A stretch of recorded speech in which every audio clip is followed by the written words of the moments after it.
Hey guys, how you doing? Luna here with a new video. Welcome back to the channel. Today I'm super excited because we have another George Harrison video. I've been doing quite a few on my channel and honestly it's been amazing. It's been really fun, reading into his discography and into his story as a musician. And today it's even more special because we're going to be looking at every single studio release he put out as a solo artist and ranking every single one of them. I have to say that I wasn't all that familiar with his discography before jumping into this video. I had heard the albums, but listening to an album once, not really researching anything about it, is not really knowing about an artist. So I had to get really deep into studying and researching his life and how it affected the albums before I made this video. So, this is a very informed opinion that I'm going to be giving here. I know that a lot of you believe that I have to be a fucking scholar in order to make a ranking, but I personally believe that I know enough about George Harrison, one of my favorite artists of all time, in order to make a proper list, okay? However, you don't have to agree with me. You can leave your own list down below in the comments and I'll make sure to read it, give you my opinion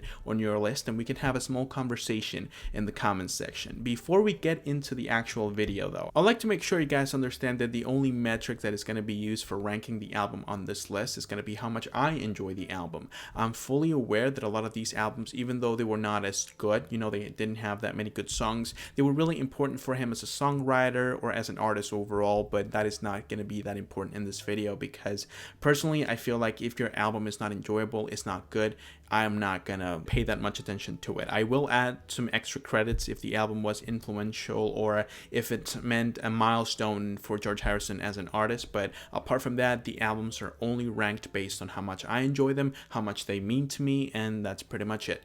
This video is going to be very long if I keep talking in the intro, so let's just go on with number 12. At number 12, we have Electronic Sounds, released in 1969. This album was released for the Apple label when he was still with the Beatles, and I'm telling you, man, even before I started writing the notes for this list, I already knew this was going to be last. Usually I write like a small script to make sure I don't go off topic when I'm making this sort of videos. They're very simple and very short, but I just knew that this was going to be the last album. I mean, there's no other way around it. This isn't even a proper release, and George himself said that on an interview. I mean, this album and the Wonderwall album that we're going to be talking later on the video are not seen as proper releases by him. For him, his debut album was All Things Must Pass, and Living in the Material World was his second album, and so on and so forth. For him, these are just experimental records that meant or saw him experimenting with new sounds. A lot of people like to defend this album, saying, well, at least it's not as bad as that avant-garde release by John and Yoko, Life with Lions, in 1969 too, I believe, but that is one of the worst pieces of music ever made, if you can call that music even, so anything compared to that is going to be good. This album, it's still messy, it's very uninspiring. I understand that in terms of influence, this was one of the first times a rock artist played around with a Moog synthesizer, but there was albums before it that actually even charted in the UK that used the synthesizer in a better way, and that's what people don't really understand. Everything that the Beatles touched in the 60s was seen as an innovative piece of music, even if there were people before the Beatles doing similar types of music, so I believe that we need to stop overrating this, even though it was very inventive, and I appreciate that George was trying to do something new with the synthesizer, and obviously he went on to use the synthesizer in better ways in albums like Abbey Road. That doesn't change the fact that what he was trying to do in this album felt uninspiring, it was bland, it was boring, probably the most boring record out of this entire list. 44 minutes, 2 tracks, one of them actually wasn't even his, so yeah, I don't really have anything else to say about this album. I definitely think that you should skip it if you don't want to waste 44 minutes of your life. And I'm not even trying to be mean or insult the legacy of George, it's just that even himself doesn't think too highly of this record, so why should I? At number 11, we have Gon Tropo, released in 1982, and I know that some of you are probably confused. Usually the way the rankings go when it comes to George Harrison's solo discography, they put Electronic Sounds at number 12, and then at number 11 you have that other album released when he was still with the Beatles that we'll be talking about in a minute. But for me, Gon Tropo is an even worse album than that one, mainly because there's no point to this album. There's no reason why this album should exist, and I'll explain that in just a second. I was actually ready to put this album lower than Electronic Sounds, and the main reason for that is that, listen, if you listen to this album without listening to the rest of George Harrison's discography, a lot of you may not understand the reasoning behind all the hate the album gets. I mean, it has quite a few nice tunes, you know. Unknown Delight is the best example I can give you. It's a nice song. I think that it has a seductive guitar riff that keeps you going throughout the whole song, but the main problem is that every single song on this album is very similar to everything that George Harrison did in the album prior and the one prior to that one. You know, I cannot find a single piece of music that feels new, or that at least make me feel like I haven't heard it from George before. This is his most uninspired release ever. He barely even promoted the album, and he barely even performed the songs that came out of this album in every concert after 1982. So if he didn't care for the record, why should we? I believe that this is skippable. You don't need to listen to this album in order to understand George as an artist. So yeah, that's the reason why it's in number 11. And that is also the reason why Wonderwall Music, released in 1968, is at number 10. This is not only Harrison's first project outside of the Beatles, this was the first time a member of the band released something as a solo artist. This led to a lot of theories of people thinking, or believing that this confirmed the fact that the band was going through some tough times in terms of creative differences and relationships inside of the group, when in actuality I personally think that George would have left sooner if it weren't for this album. He had so many ideas that he couldn't release with the band. He only had 1 or 2 songs per album, and this resulted in tracks like Blue Jay Way, Within You Without You, The Inner Light, but he still had so many more things he wanted to do. Therefore, he decided to use this opportunity that he was giving creative freedom to create the soundtrack for the film of the same name, which is a bad film. I don't recommend for any of you to watch it. But that's besides the point. I mean, for the most part, this album gave him the opportunity to finally get off of the Indian music scene. He was able to put out as many ideas as he needed to, and after this, he started to go into the more folkier side of rock, thanks to people like Bob Dylan and the band, thanks to Eric Clapton too. And this album also gave him the chance to see that he was fully capable of doing a full piece of music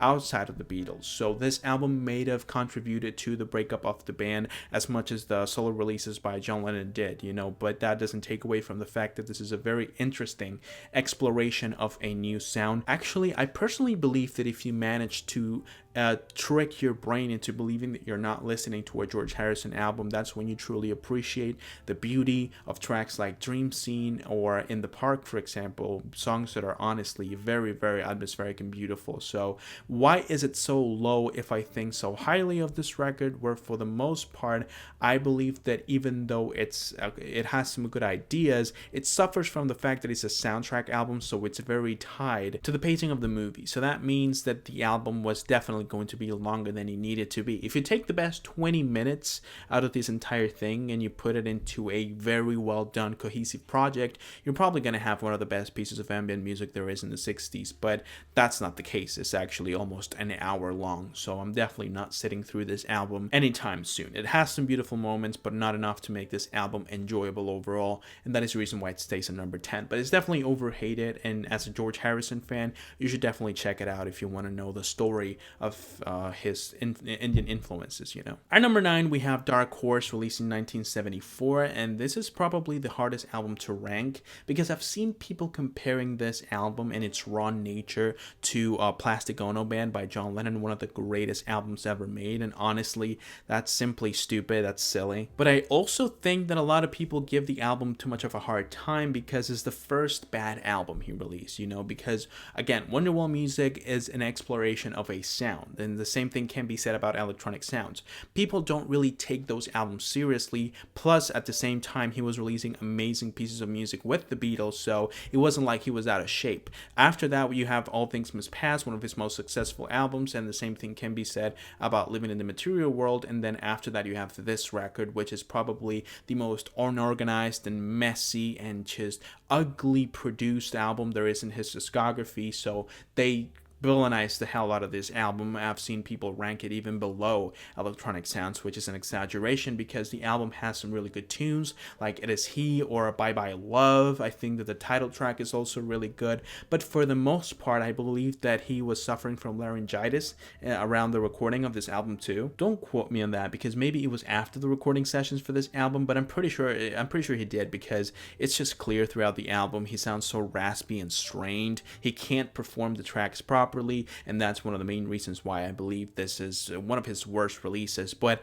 it's not bad, honestly. If you're a fan of George Harrison and you like his melodies and you like his musical style, I believe you're going to enjoy a fair share of this album. But don't go into it with like high expectations, because you're going to be disappointed. This is not a good release at all, but this is not really the terrible album everyone says it is, at least not in my opinion. At number 8, we have Somewhere in England, released in 1981. And what can I say about this album? Let's see. Well, first of all, it has one of his best songs all those years ago. You know, that beautiful tribute to John Lennon. I think it's way more honest than a song like Here Today by Paul McCartney in the Tug of War album, because it's not trying to get tears out of you. It's actually a celebration of John Lennon's career and what he did with politics and, you know, his message to the world about peace. It was honestly a really good song, and if this was back in the day and the song wouldn't have been released as a single, I believe that I would listen to this entire thing only to listen to that track. That's how good it is in my opinion. The problem is that that's pretty much the only relevant thing that happens in this album, because Blood from a Clone is a really bad opener. It doesn't set the tone for the album at all. The soulful elements I've talked about before are found quite heavily on this album, and actually I think that's one of the main issues. I don't think the songwriting matches the instrumentation. I believe this album was supposed to be way more relaxing. Actually, not that I believe. This album was supposed to be more similar to his self-titled 1979 release, which is basically just soft rock music that matches his voice and his style of production very well. Sadly, Warner Bros. Decided to reject the album because they believe it was too laid back and it wasn't going to do well commercially, because, you know, you're jumping into the 80s. It was a very erratic moment for music, so they didn't really want it more of the 70s vibe he kept holding on to. They told him to add a little bit more punch to the record, and he did. Sadly, he didn't adapt the songwriting in this record to match that level of intensity in the instrumentation that you find sometimes in this record. So that means that most of the tracks are quite forgettable. The melody is lost to the instrumentation. I don't think the production helps at all. You do have a few tracks that are quite good. For example, That Which I Have Lost has to be one of my favorites, and I believe that Teardrops embraces the sound of the 80s in a way that's quite charming, and it sounds really good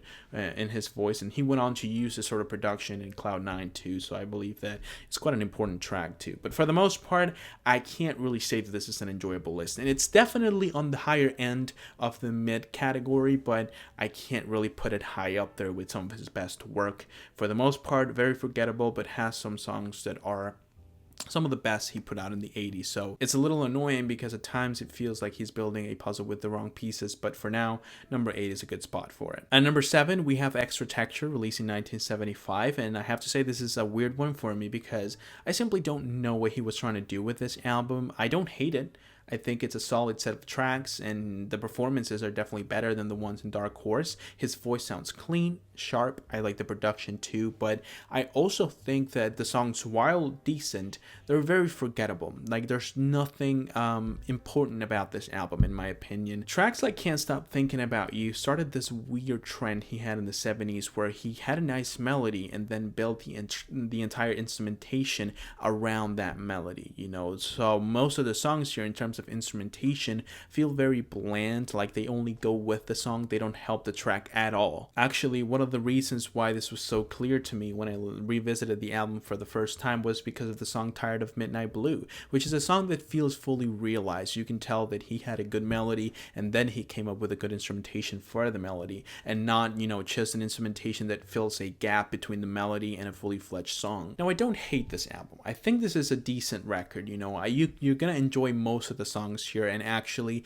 if you like his formula of writing music, you're definitely gonna enjoy the listen. But I don't really see myself sitting on a chair paying attention to every detail of the album and being entertained. Most of the times I'm gonna be bored. I'm gonna feel like that this thing is too bland, and while I don't think it's bad, it's definitely one of those albums that kind of stained his legacy in the mid-70s, that made people feel like his two previous albums were a one-hit wonder, and that's pretty much it. So that's the reason why it stays in number 7. Not a bad album, but definitely definitely underwhelming. At number 6, we have Brainwash, released in 2002, and honestly, I would love to put this album higher. It's the last piece of music George gave us. Actually, it was released posthumously, I believe a year after he passed away, and it was completed by his son and producer Jeff Klein, two people that obviously knew him very well and knew his vision for the album. So I think that's the main reason why this is a perfect example that this sort of albums can actually work really well when they're completed for the right reasons. But the reason why it's at number 6 is that we're ranking the albums based on the quality of the songs, based on how much I enjoy them. So if we base it off of that, this can't be higher than number 6. And actually, if this wasn't the last piece of music that he gave us, I think I'd put it a little lower too. The album does feel a bit unfinished, not because of the production, but mainly because of the vocals. Obviously, George Harrison was struggling with quite a bit of illness when he was recording this album, and you can tell that, well, in many of the songs here, especially tracks like Any Road or The Devil in the Deep Blue Sea, songs that allow you to hear his voice in a more clean and clear way. But it's ironic because these songs are at the same time the biggest hits from the album. Even though the vocals are kind of harsh, that shows that he was an amazing songwriter even at the end of his life. The main problem this album faced when it was released in 2002 was the fact that many of the ideas for the instrumentation and the songwriting were made in the early 90s, late 90s, so it was instantly outdated by albums like Hit A, the Is This It by The Strokes. I mean, rock music was revolutionized in the 90s, and George Harrison didn't really jump on that train. He was still doing the same thing he was doing in the 70s, which didn't really help him commercially. But still, if you see this album for what it is, the last musical statement by him, that's when you can find the meaning of the album, what it's trying to communicate to you. I also think that lyrically, this is the most cohesive release he ever released, because that's the main problem with George. His albums always played between him reminiscing about his years with the Beatles, sometimes in a positive light, sometimes or most of the times in a negative light, or him talking about his spirituality, or basically just love songs. Instead, there's a lot of themes touched in this album that are quite interesting and that follow a cohesive line of thought. For that reason, it falls in number 6. Definitely a great listen. I won't say it's one of the best albums released in that year. Again, the early 2000s were really good time for music, so I can't really say this is one of the best projects to come out of that era, but I do appreciate this album for what it is, and I think that every fan should give it a try, because this is not one of those cash grab posthumous albums that are released nowadays. This is actually an attempt to recreate an idea that he had before he passed away, and they totally succeeded. I believe they did a great job, and yeah. Number 6. At number 5, we have 33 1/3, released in 1976. Now I have to tell you, the quality in terms of the track list, the production, and the performances go up by quite a bit from the last one to this one. Many people even call this a mini comeback for George, because prior to the release of this album, you have Dark Horse and Extra Texture, albums that are not really in the best graces of the critics. Now, personally, I do believe this album is a bit overrated. I've seen people say that this album is at the same level as records like Cloud9, his self-titled release, or Living in the Material World. That's exaggerating. I don't think this album is that good. However, it does have a set of great songs, like this song, for example, which is a mockery to what was happening at the time with his lawsuit about My Sweet Lord, which is one of the most infamous cases of plagiarism in the history of music. I personally think it's ridiculous. But then you also have songs like Crackerbox Palace, which again shows his playful side when writing songs. He was still using the slide guitar technique in this album. And then you have romanticism at its peak when it comes to George Harrison with the tracks True Love and Beautiful Girl, tracks that also show one of his best vocal performances. He sounds amazing in both of these songs, and the lyrics are super cute and super charming. So it may not be one of his greatest albums. I personally don't think so. I personally think that everyone who believes this is the top 3 George Harrison album is a little bit delusional, but it's definitely a good one. It's definitely an enjoyable listen, definitely one of the best albums from 1976 in my opinion, and it was a really good year for music. So even though he went on to release better stuff in the future, I'm really happy he released this album, because it's really enjoyable and fun. At number 4, you have Cloud9, released in 1987. Now this this is a comeback. After releasing his worst album, if you exclude the experimental stuff in the late 60s, and being away from the stages for 5 years as a solo artist, he decided to come back with one of his best and most cohesive pieces of music ever with Cloud 9. As a leading single, he released a cover for I Got My Mind Set On You that worked really well to show the energy and the exciting nature of his new performance style, because it was way louder, way more energetic, once again, euphoric. It seemed like he was ready to rock and roll, and he did, because the first song on this album, the title track, feels very potent, even though it's a relatively slow track. He was ready to release some good music, and he did.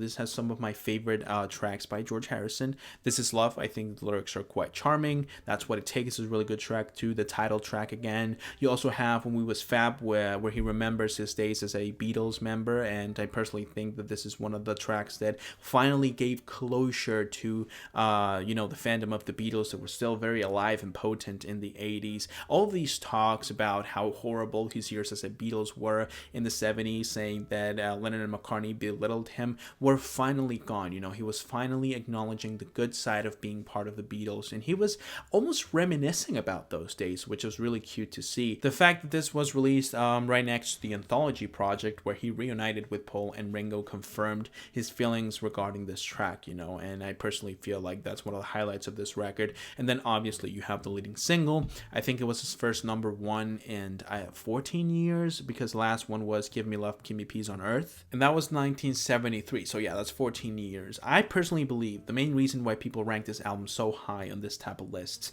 they usually put it at #2 or at #3, definitely not #4, is because we finally saw George away from the Beatles. So far away indeed that he was able to come back and be comfortable with the idea of a Beatles reunion, because in the past, in the 70s, it seemed like it was still so deep inside him that he couldn't talk about them in a positive way. He couldn't even mention the name of the other band members without being a little awkward, because he felt like that was kind of bring him back to the years where he was in the shadow of Lennon and McCartney. Now he was so confident in himself, and that's the reason why the performances are so good. The confidence that he transpires in every single track is amazing. He is so confident that he's able to talk about it, and he's able to reminisce without being scared of being brought back to, those Beatles years. Now he's a fully fledged artist who released a shit ton of music, and he's able to stand tall and say, yes, I was a part of this group. Yes, I miss some of these days. They're in the past now. This is the present, and you guys are going to enjoy it. That's what this album says to me, and that is the reason why I love it so much. I believe this is one of the best albums from the 80s, and when I'm talking about it right now, I feel like maybe I should have put it a little bit higher, but I'm happy with the way it's now. So yeah, #4, this is a great album. Definitely don't skip it. I know the album cover is terrible, but hey, it is what it is. At #3, we have the self-titled release from 1979, and honestly, what an amazing album this is. Very underrated too, and I don't know why. A lot of people criticize this album for being too soft, as if Harrison was known for being a rock and roller as much as John Lennon was. His music always shined because of the melody. He came up with amazing pieces of music that he was able to perform with this angelic voice that everyone loved, and this album, the simple nature of its instrumentation, allow you to feel the energy of his voice. Personally for me, this is the most beautiful record he ever put out, and the domestic nature of the lyricism, the fact that it's not bound to the Beatles or his spirituality, the fact that it's simply love song after love song, uplifting song after uplifting song. We finally saw him singing about peaceful times, something similar to what happened with Lennon in albums like Double Fantasy, where after singing about politics, trauma, depression, and experiences with the Beatles, he was finally able to make an album where he just wants to express his love and how happy he is at that point in time in his life. Some of his best songs are on this album. You have Blown Away, which is one of the biggest hits of his career. Not Guilty, which is a song written for the Beatles and rejected by the Beatles back in 1966 or 68, I'm not sure. Sometimes it blows my mind how many great songs he had ready for the Beatles that kept getting rejected recording session after recording session.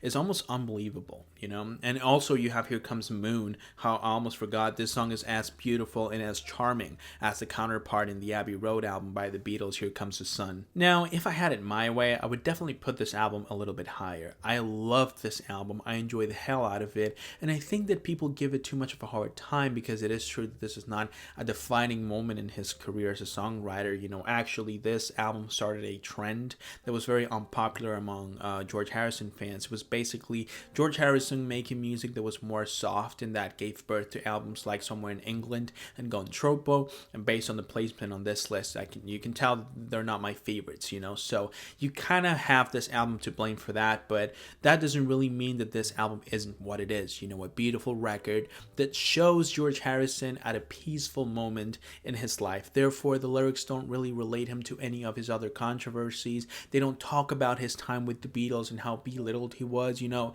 it's just him enjoying his life, having a son, being a father. The domestic happiness he was enjoying in 1979 filters through the music, and it's what makes this album so relaxing and positive.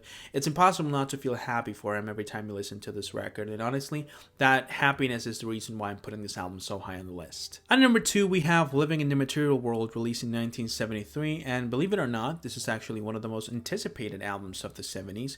Looking back at it now, it's kind of clear to see why. I mean, he released 2 of his best songs in Abbey Road, which is one of the best albums by the band, with Here Comes the Sun and Something. Then he went on to prove even further that he was a songwriting powerhouse, releasing one of the best albums from the 70s, and All Things Must Pass. A lot of people say that that is actually the best album to come out of the solo discographies by the Beatles, so that's a really big deal. Then you have the concert in Bangladesh, that being a total success. It seemed like he couldn't do anything wrong, you know, so when he announced that he was going to release a new album, and everything from the track list to the cover art to the promotion of the record seemed to hint this was going to be some sort of sequel in a way to All Things Must Pass, had people even more excited, and honestly, for the most part, he delivered. The songs in this album are amazing. There's not a single song in here that's not good. My main problem with this record, and the reason why I personally believe that it's a little bit overhyped, and why I enjoy the previous album I listed on this list a little more than this one, is because there's this constant tug of war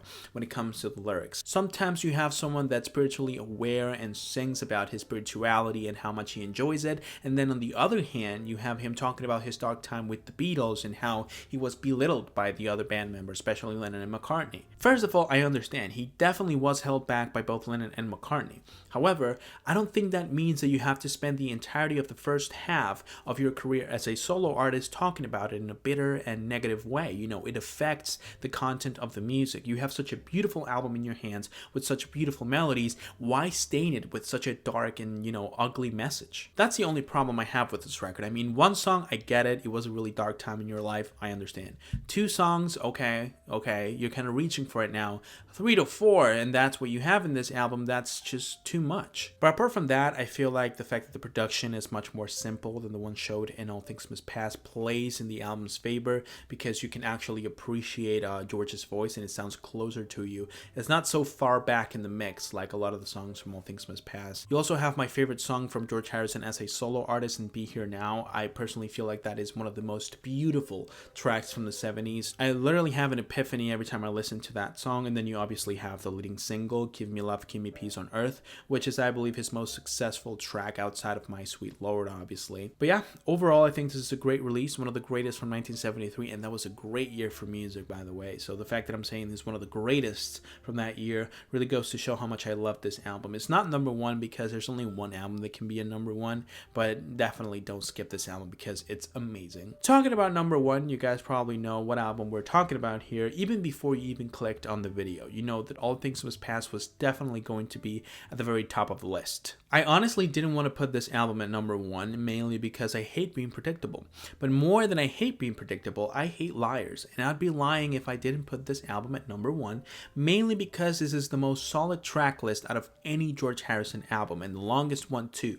You have My Sweet Lord, the title track, Isn't It a Pity, If Not For You, I'd Have You Anytime, What Is Life, Behind That Locked Door, Wawa, I Remember Jeep. I mean, so many great songs. I can't even begin to tell you how great this album is. And believe me, this album has a few issues, the production being the main one. I love Phil Spector. I really do respect his legacy as a producer, and I do believe that he was incredibly influential, and the music wouldn't look the same if it weren't for him.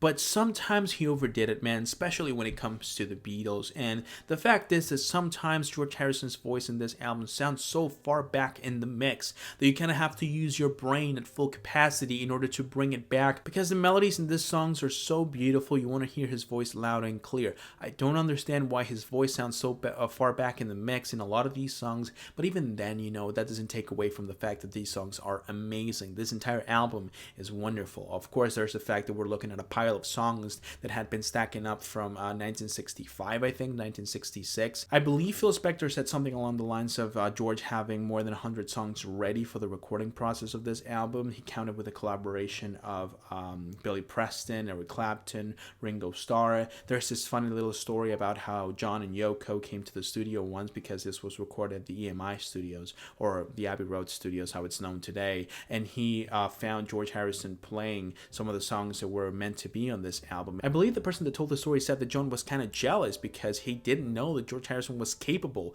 of doing these things. When he was clear during this entire thing, there's this feeling of release during the entire album, because even though he gave the opportunity to everyone that collaborated with the album to give their opinion and to be helpful, give their input on the songs, he was the one steering the ship. It was his album. He was in charge of what was done and what wasn't in the record, and that's the reason why, in my opinion, there's no other album that's able to fill the #1 spot like All Things Must Pass. Because when you think of George Harrison as a solo artist, you think of this album. This is the George Harrison album. This is the album that showed the monster that was leaving behind John and Paul, a guy that could do way more than just 1 or 2 songs per album. Someone that released a triple disc rock album, one of the first to be released, and still managed to be successful commercially, because usually long albums don't really do that well, or didn't do that well back in the day, but for the most part, this album is the biggest success, not only commercially but also creatively, of George Harrison's career. And for that reason, I couldn't see myself putting any other album